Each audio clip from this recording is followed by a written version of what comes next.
Hey guys, what's up? So 50,000 subscribers and 2 million views. This is awesome for me, awesome. And as promised, here's a video of the lair of the troll.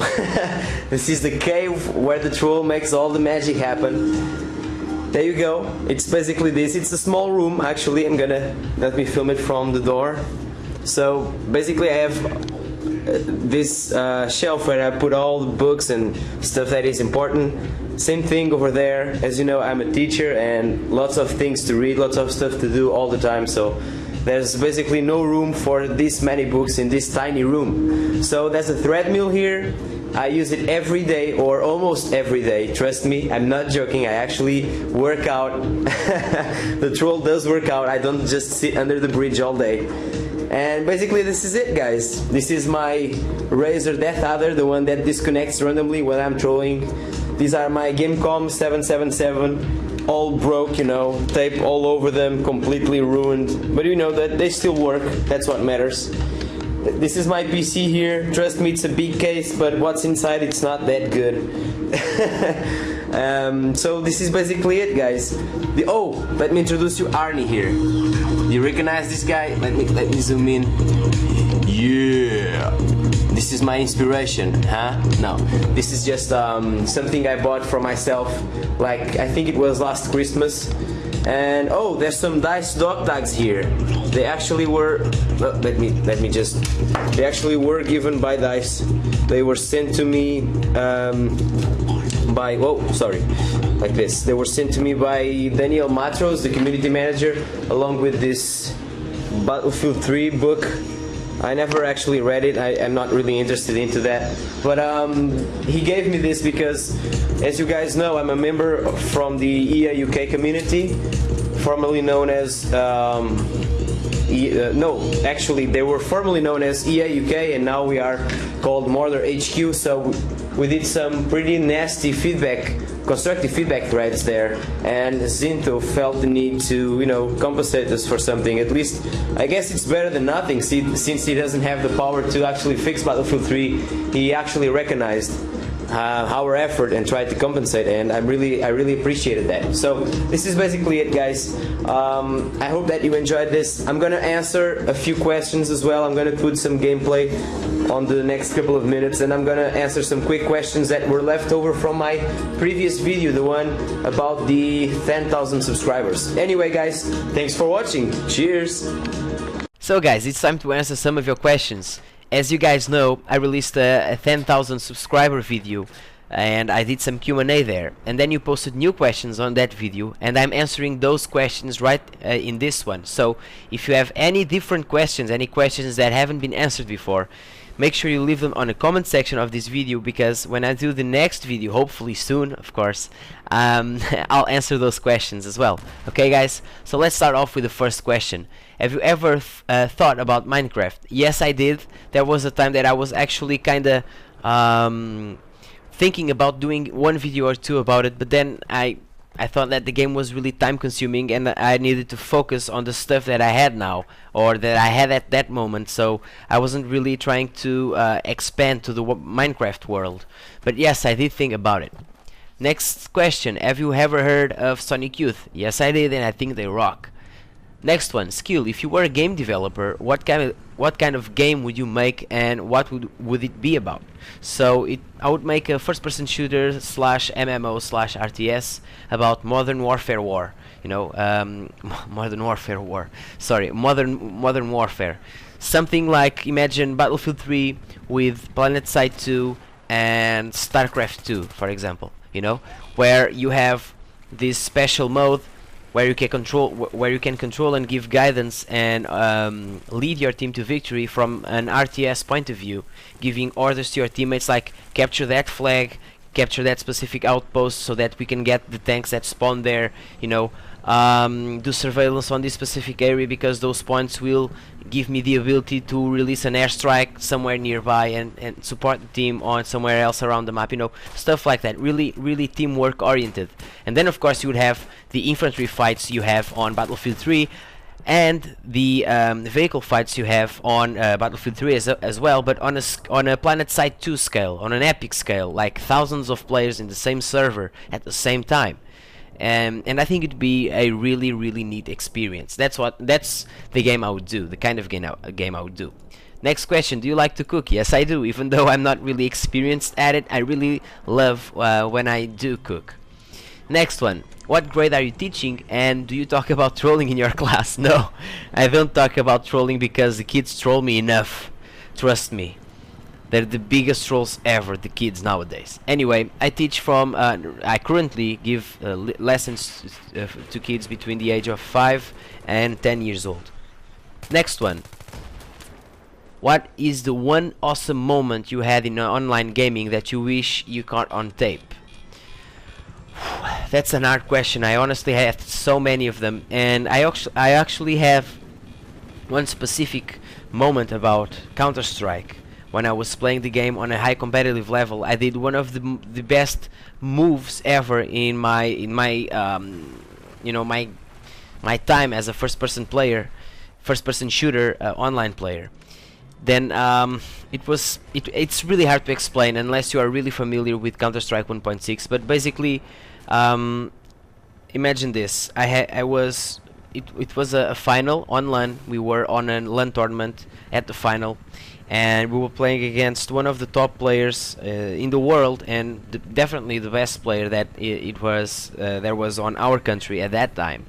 And I was alone against those two, and they had planted the bomb, and I was a counter-terrorist. I was alone, forever alone, playing on the map. It was called Nuke. I don't know if you guys are familiar with Counter-Strike 1.6 or not, but the map was called Nuke, and they planted the bomb in this underground room where it's really hard to reach if you are a counter-terrorist and you are playing alone.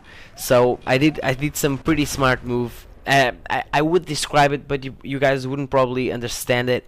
So it's kind of hard to explain. But anyway, I gave them the biggest mindfuck in the history of video games, and I managed to kill them and defuse the bomb. And I thought it was actually recorded, but guess what?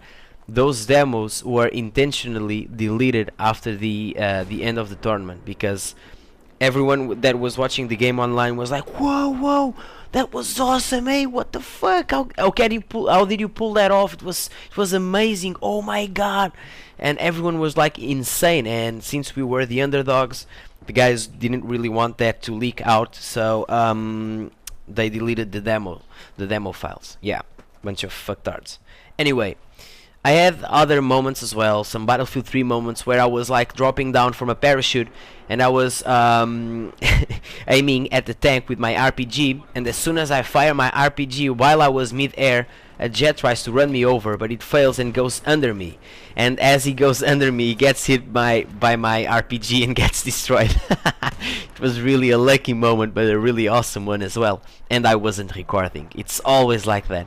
The biggest and most awesome moments, I'm not recording, so I get really frustrated sometimes. I did some awesome trolling a couple of months ago. Like, I picked up a Black Hawk helicopter. I stuffed C4 all over the front windshield, and I placed the helicopter on the middle of a flag, and then I exited the chopper. I hid, and I wrote in the chat text, in the chat window, I wrote "free chopper at B flag," and there was some random noob that just appeared and saw the chopper, and he was like, "Oh, must be my lucky day, a chopper just for me. Whoa, this is most definitely my lucky day." And he joined the chopper, and as soon as he entered, he saw the C4 on the front windshield, and he was like, "Oh shit!" He tried to exit the helicopter, and I blew it off. It was so fun, man. I laughed my ass off, but unfortunately I didn't record that. I mean,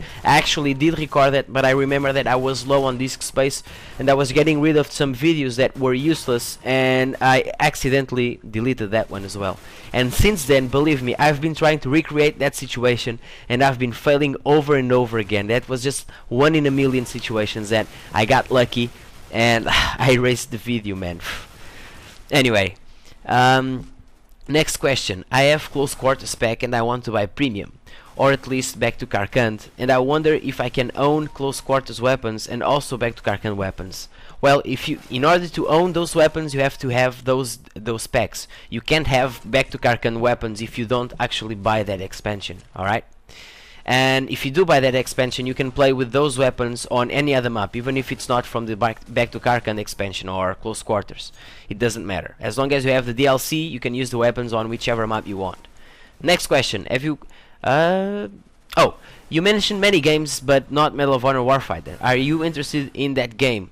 What are your predictions about it? Well, it's a little bit too late. The game was already released, but I'm gonna give you the same answer I would have given you at that time. I actually alpha tested the game back then, and the game seemed really promising. It had some really good elements from first-person shooters, like it had some Team Fortress elements, where if you picked the heavy weapons guy, you would move slower. You would have lots of armor, and you would move slower, but your weapons would only be good at close range and stuff like that, you know.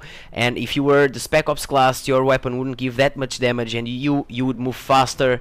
And you know, it was really, I think the class system was really balanced. But what failed, and the same mistakes that are actually ruining the game right now were actually there during the alpha stage, which were the wall hack the Spec Ops had. It's a major game breaking feature that should never ever be implemented in any game, not even in single player games. I hate that. I mean, developers keep on calling us dumbasses all the time by giving us these crutches that we don't need. We didn't ask for them.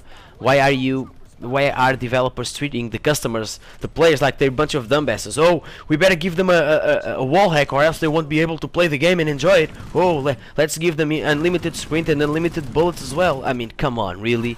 We're not apes playing your game, seriously. But anyway, and the other game-breaking flaw the game had was the level design. The level design was too small, too close quarters for the class balance that they chose. If the maps were like, let's say, 30% bigger than what they actually are, I think the game would improve significantly. But anyway, the game had potential, but they just blew it off with the like the stupid linear campaign and the broken multiplayer. The game is just a mess, and it's a shame, really, because I kinda wished that Danger Close would succeed where DICE failed, but it was even worse, unfortunately. Okay, last question. As you don't speak English natively, was it hard to start on YouTube, and were there any trolls bitching about your English? Well, not really, no. Actually, people were always supporting since the beginning. They never complained about my accent, nor the mistakes I did, the grammar mistakes, the spelling mistakes. And I know English isn't my main language, so I'm mistaken lots of times. I say lots of bullcrap, but some of you guys also give me constructive feedback, like you should have said something different instead of that, you should have used another word, or that's now how you say it, etc. So yeah, it's really cool. I never had someone like trolling me big time because of my accent, but even if I did, I don't really care. I mean, who cares? Anyway, guys, this was the last question. If you have any other questions, leave it on the comment section. I can't thank you enough for being supportive all this time. I mean, 50,000 subscribers, for me it's huge, it's awesome. I never thought that I would actually reach this far when I started my channel. I talked about this before. I wasn't expecting this kind of support. It only shows that the community out there is really made of really cool people like you, and you support me, you show interest, you make me laugh. You give me feedback as well, you make me improve all the time, so I'm really grateful that I have you guys as subscribers. And please do keep posting your questions, and thanks for watching again. So guys, take care, cheers.